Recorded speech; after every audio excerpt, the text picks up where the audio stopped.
What's up, guys? It's Area. We're about to do the mount install, the rear motor mount for the 27-1 rear motor mount.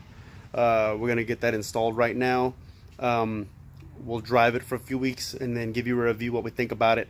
I may have a different opinion. I came from swapped cars running Hosport motor mounts with hard durometer urethane, and I'll give you my opinions. I know a lot of people want it to feel like factory, but when you start putting aggressive parts on your car, it's not going to feel like factory. But we're going to get into this. The car's already up on the lifts. Not on the lifts, on the jack stands. I'm going to install a lift soon, maybe over on that side. But we're going to jump this, get on this, and we'll see what this all entails, guys. Car's filthy. Well, let's get in. Okay, we're into the car. We got to remove this metal tray. It's going to have some fasteners that you need some flatheads for. Flatheads. You're going to have Phillips right there and a Phillips right there. The rest should be flatheads, and we're also going to need to remove the Phillips right there as well. So we're going to get all those off, and I think there's one more little cover we got to remove, and then we can get to the mount. So let's see how it goes. Alright, guys, we got all of the fasteners off.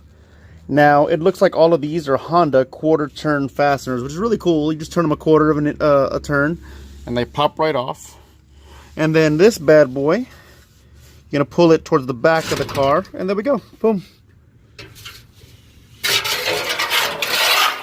Move that off to the side. There's our mount right there.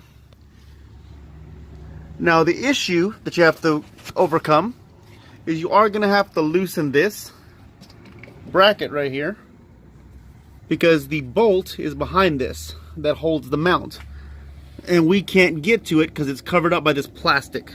This plastic is covering the bolt right here. So we got to get this little plastic piece off, a little bit enough to get to the bolt that's back here. So we're going to have a bolt here on the mount right there, and a bolt over here. Yes, this glove has a torn finger, so leave me alone. And I've had these forever. And there's a bolt up here that we got to get to. So there's two bolts we got to get to, and we should have this off. So let's see if we can get to this. All right, guys, we removed the one 10 millimeter bolt that was right there. Okay, after removing that 10 millimeter bolt, you have enough room to get that. See that right there? There's the bolt you need to pull out. So I'm going to see if I have enough room to pull it out like that, and then I'll let you know if there was enough room just by pulling it back like this.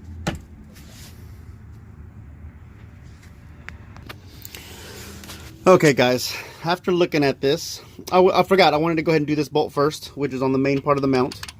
Okay, I loosened it. Now, one thing you got to watch out for is when you're putting, this is a 19 millimeter. When you're putting a socket on it, it's not going to let you fit a ratchet right here, because the front pipe. So put your 19 on there, and then run an extension about right here. Then put your breaker bar and loosen it here, or your ratchet, however you want to do it. I'm really sorry for these gloves, man. I just grabbed whichever my old ones that were laying there. I have newer ones, but oh, who cares? Who gives a shit? Now it's loose. Loose already. Now, the only thing I'm looking at, I was telling y'all about this and that one bolt. You can get to it with a wrench. But I do want to torque these down to spec, because 27.1 gives you the torque specs.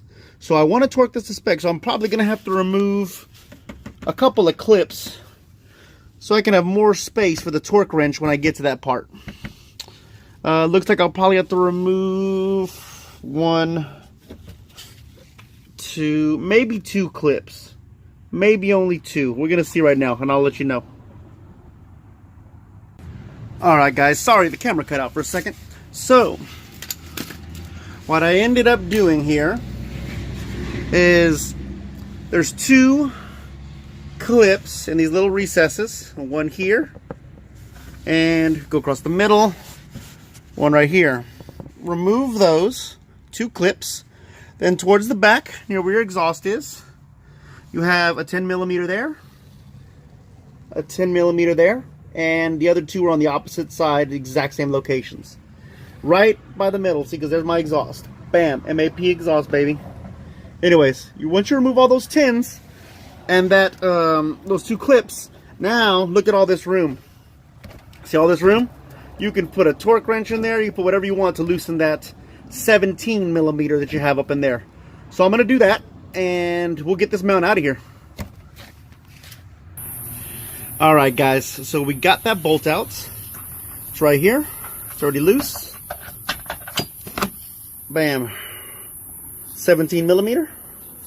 Lay that there. We got our other one right here. Our 19 millimeter bolt. Out.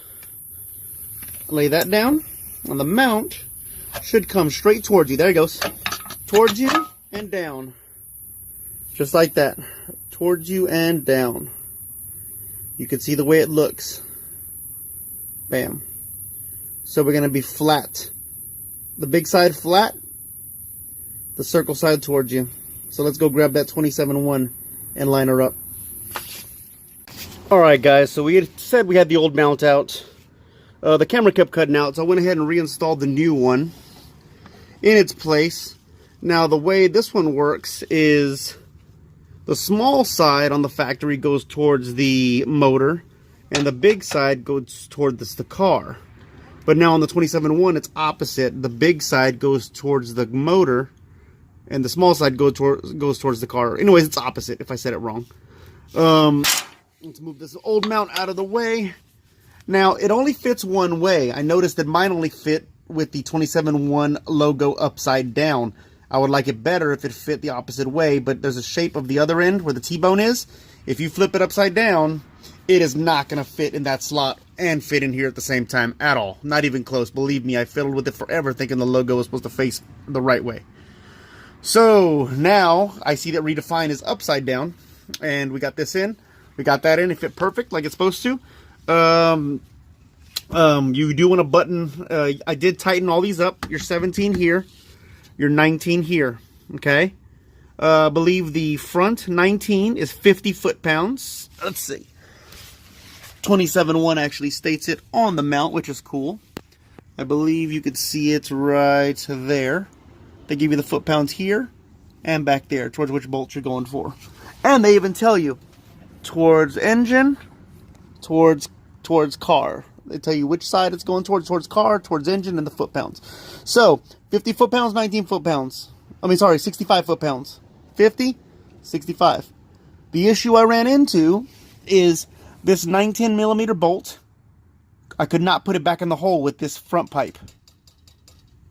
It was in the way. I was trying to put the bolt in. It would not let me. No matter how much I tried and tried and tried, I couldn't get it. What I eventually had to do was get a pry bar like this. You use the pry bar for, they said to use it to move the engine around, which is fine. You can move the engine around. But I didn't have to, I couldn't do that. That was not helping the bolt to go back in. So I had to grab the pry bar. Like this. Okay, it's tighter swap than a CTR for some reason. And I had to place it on the black bracket and move the front pipe out of the way. Up and out of the way. Without damaging it, move it out of the way. It's a lot. It does have flex in it. That's why it has a flex pipe here in the middle. This little flex tube. This will be replaced in a week or two, maybe a week, hopefully. It's all up to PRL, waiting on y'all to ship it to me. Love y'all. So this got put in. That was the only issue I had, was getting this bolt back in. Once you get them in, 50 foot-pounds, 65 foot-pounds, you're done, and button everything up just like you took it out. And you are good to go. And I'm going to lower this down and we'll see how it feels. Let's see. Alright guys, so we got the car warmed up a little bit, enough to just give it a little bit of gas. Let's see, got it all started. Okay. Pawn, idle. Nah, nothing. Steering wheel, minimal vibration. You can feel a little bit on the brake pedal, just like the vibration under the car. You know, because it is a lower mount. Let's see. I think under revs is where you get some vibration. Let's feel.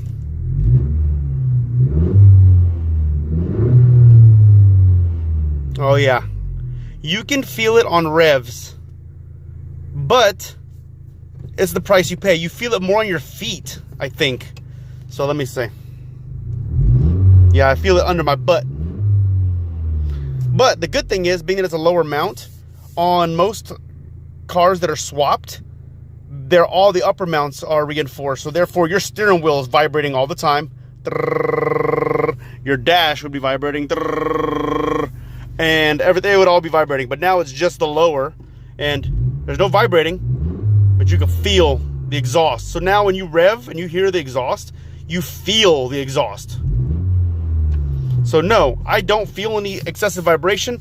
Nothing on my steering wheel. This is the 27.1. Nothing on my steering wheel at all. Nothing on my dash at all. Let me rev it. No. The place you're going to feel this mount is going to be on your ass. You're going to feel it on your butt. So if you have an exhaust system, it's going to feel like your exhaust system is, you can feel the rumble. There's no flex anymore. So your motor's not revving back and forth and eliminating vibration. You now have a solid mount. So your exhaust gases that are coming out of your turbocharger out the rear, you're feeling them pass under your ass pretty much. Oh yeah, I feel that. But let's see if I'm just holding it idle. Nah, it's not bad. Not at all. It really feels like just the exhaust note. That's all. So anyways, guys, I like it. I'm gonna drive it for a while, see what I have to tell you. But right now, with the full install done, I have no issues on my steering wheel. Zero rattle. Let me rev it. Nope. Very little on the steering wheel. The dash, nothing. I mean, I'm used to race mounts. There's nothing here. It's gonna be under your butt. You feel the exhaust note. That's pretty much what I can say. And you can feel a little bit of more stability in the car. When I rev it, I can feel that motor's not moving. You feel it. This is gonna be nice, guys. I'm looking forward to the next 2 weeks, and then I'll get back with you later.